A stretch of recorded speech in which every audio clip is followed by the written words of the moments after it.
What is wrong with me tonight? I haven't made a video at 3 in the morning in quite a while. I did make a video earlier. Totally hate it. Not sure if I'll post it.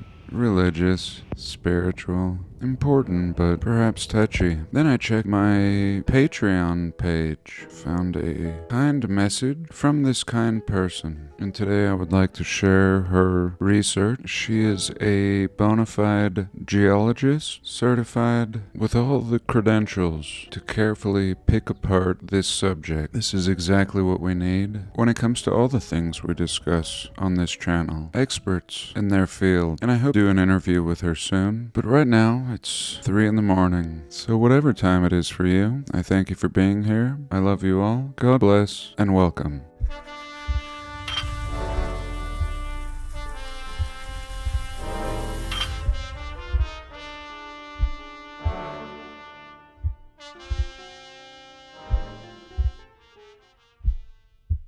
So this is Bridget Knapp. Like I said, she has a background as a geologist. She has a master's degree in geology. She studied extensively, has traveled all over the world, and has come into this research of meltology. In this video, she's joined by her husband, whose name is Thomas, and he acts as the critic for her, or even the skeptic, helping to ask questions that the layman may have, again because she's an expert. But unlike most experts who are afraid to question anything outside of what they've been taught, we have the benefit of her expertise as she's been taught in school, and also her inquisitive mind in this field of meltology. So here the first question that most people will have in meltology is, where does the desert begin and where do the ruins stop? I mean, essentially we have a gradual transition back to nature. The tech up here in great shape, and what it's sitting on looks like mud butting up against sand. So we see 3 levels of transition here. So the ruins are hundreds of years old, and the rocks are dated millions in the Sahara. And meltology is a concept that suggests essentially that nature, or at least the geological part of it, is not natural at all, especially the mountains. The mountains are the result of a catastrophic event that melted ancient structures, leaving behind what we consider, or most consider, natural. Here she gives credit to the creators who have been exploring this subject. Now she asks, the first question is this normal? Is this a normal way to build? Forgive me, I don't think that's what she asked. And the idea in meltology is that nobody builds like this. This is a byproduct of heat. Material can get so hot that it swells and bubbles. In this community, these are called ballooning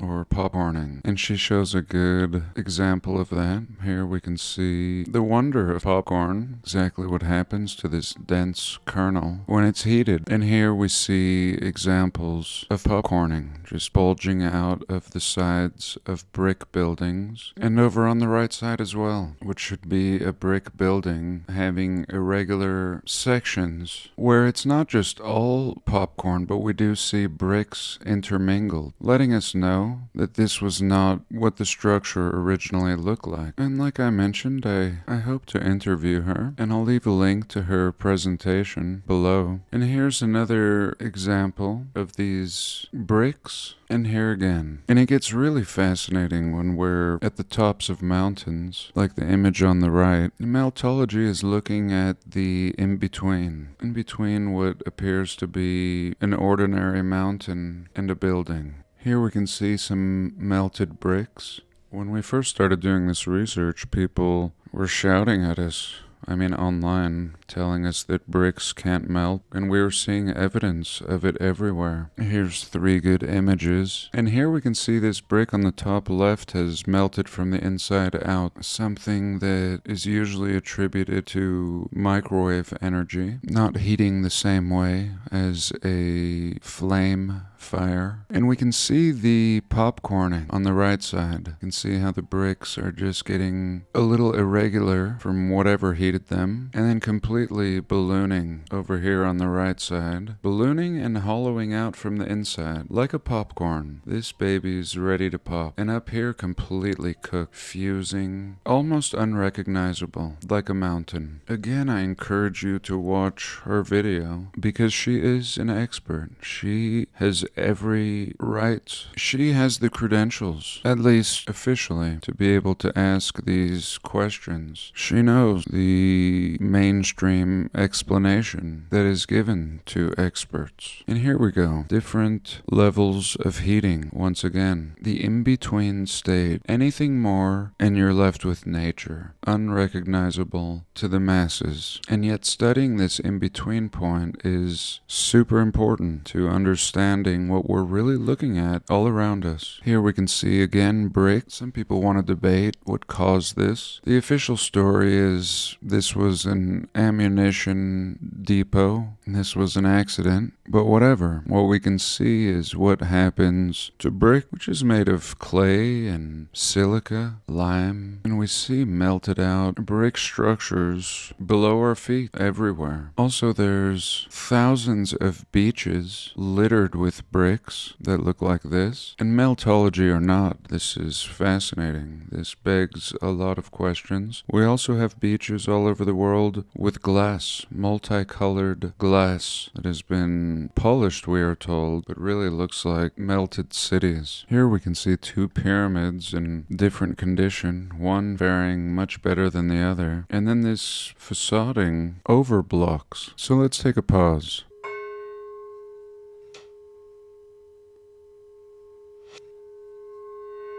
Okay, here again various stages of destruction, and we see bricks back here underneath this facading. Here she's discussing that if lightning were to hit a brick, or basically an electrical discharge, temperatures could be up to 30,000 degrees Celsius. And this research, at least for me, comes off the back of the fires we're experiencing in real time these days, since at least 2018, all the time now. And the biggie was a ceramic toilet or bathtub turning to powder, which requires at least 3,000 degrees Fahrenheit. And we still have no proper explanation for what's going on today, let alone the past. But actually we do, if we begin to study both of them carefully. I mean, the present lends to the past and the past to the present, that's all. A lot of the scarring, canyons, even the Grand Canyon, is more likely damage from heat and not from carving of a river. This is similar to the Lichtenberg figures. People can do this artificially, applying electricity to wood, making beautiful patterns. Sometimes a lightning strike will hit sand and produce these patterns, as we see on the left, pulling these out of the ground. Here we can see the Grand Canyon, too jagged to be caused by water. And here again we can see the burning of the wood. How beautiful, how it looks like a tree, but essentially looks like canyons as well. Exactly what we're seeing with canyons. So it's the opposite. Rather than rivers flowing into the main arteries, this actually spread the other way, outwards, growing like a tree. Here we can see this again. And we can also see people that have been hit by lightning or electrocuted. And on the right side, the nervous system, looking very similar to a Chinese medicine diagram. And we receive and transmit. Everything is electrical, coming from the ether. Here she's showing cathedrals. I usually discuss the complexity of even building these structures, but this taking it much further, showing the electrical nature, the resonance and potential that these buildings really have. Ultimately, the idea, theory, or hypothesis in meltology, and ultimately in this greater research, of course, is that there was a great cataclysm. And meltology goes a little further, almost too much. I mean, I love it, but for some people it's too much to even talk about the World's Fair and the impossibility of the narrative we're given for it. Forget about meltology. I mean, it's the next level, that's all. But ultimately, painting a picture of our past as much more advanced, frequency being employed in the architecture, electricity, understanding this complex idea of the utilization of energy. Again, going back to Chinese philosophy, we have feng shui, just hinting at this notion that you can tap into this energy. The idea was that a people built in this way tapped into this energy in their buildings, in the land, as we see here, the water, structures, everything being connected and integrated into this natural, abundant, ethereal energy. And there's only one problem with this seemingly harmonious existence, is that it fell. Perhaps they weren't anticipating the frequency to change. This we would call the reset. Let's take a pause.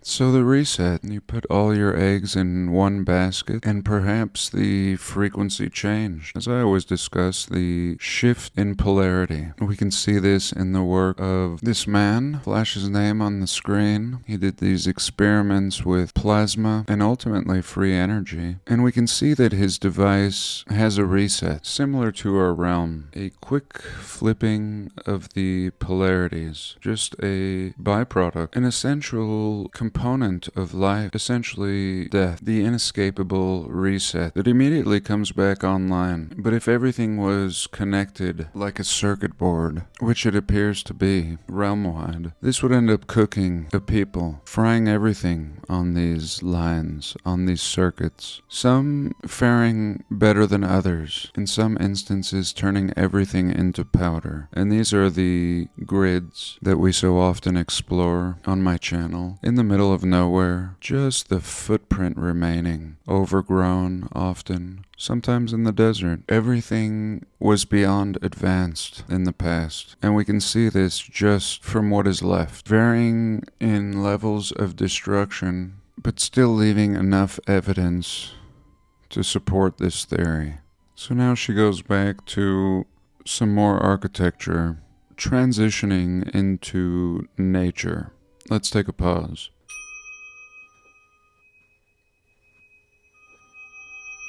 Here we can see a brick kiln turning back to mud. Here's some ruins in the Kalut Sadad Desert. And on the right we're told this is just a sandstone structure. Here we see limestone fusing into this building, or is the building returning to limestone? Here again we can see some popcorning on this side of the building and a close-up on the right. And here's some more examples of ballooning and popcorning. And I was just thinking, let's see some Petra. And here she has some Petra. In my opinion, some of the best evidence for meltology. And yet we have some just like this in the southwest of North America. Things that we are told are Native American ruins. And over in this part of the world, oftentimes they tell us these are structures. It's hard to refute when we still have the interiors that are not only in good shape, but people are living in them. Here we can see this same photo in 1932. You can see it was totally buried. You see this man is just sitting here at the tops of the arches, and down here it has now been excavated, and we have entire chambers in here in great shape, but no doubt melted and buried. So I think I'm gonna leave it here. Again, I'll leave a link to her video. Awesome presentation. I encourage you to check it out. For this week and this late hour, I thank you for joining me. I hope you've enjoyed. I love you all. God bless, and I'll see you in the next one.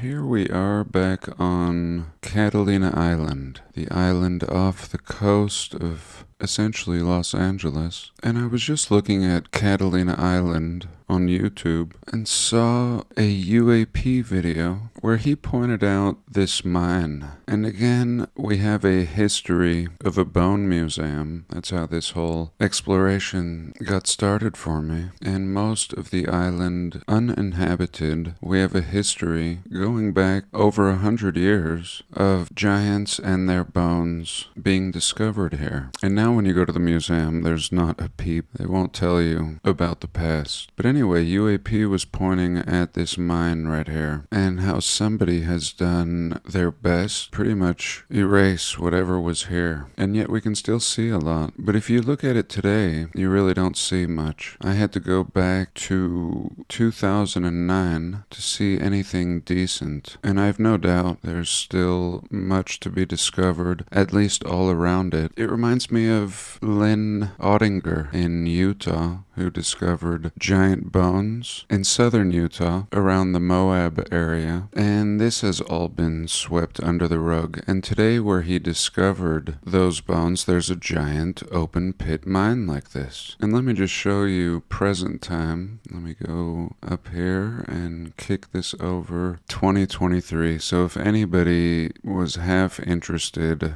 they would quickly lose their interest at this whitewashed, pathetic image. Coincidence? Let's go back to different dates and show you a little better as you go further back. Here we are in 2015. It's like, what years had more freedom? I mean, we could take a measurement of freedom through the Google imagery years. 2015 is pretty good. A lot to see here. 2010 was not a good year. 2009 is decent. 2002, of course, we didn't have color photography back then. That's what they'll tell the future generations. But we really can see a lot of change. And we do see this road, a super road, in all of these images. A road that goes across the mountaintops. That's all. Just all of these mountaintops have roads on them. Unbelievable. I mean, who does that? Very difficult. Especially out here. Why? And what do we have here? Some ancient wall? It looks like it. Or perhaps just paved road. Let's have a look. Sure enough. And let me show you one more thing. With trees along it. Eucalyptus. Not even the same trees. Planted is what I'm saying. And in my last video I talked about the memorial. So here they're wiping things out, but there are memorials. I don't know why they keep certain memorials, but here we go. Look at this arch on some massive pedestal. Just a husk. Just perhaps a foundation and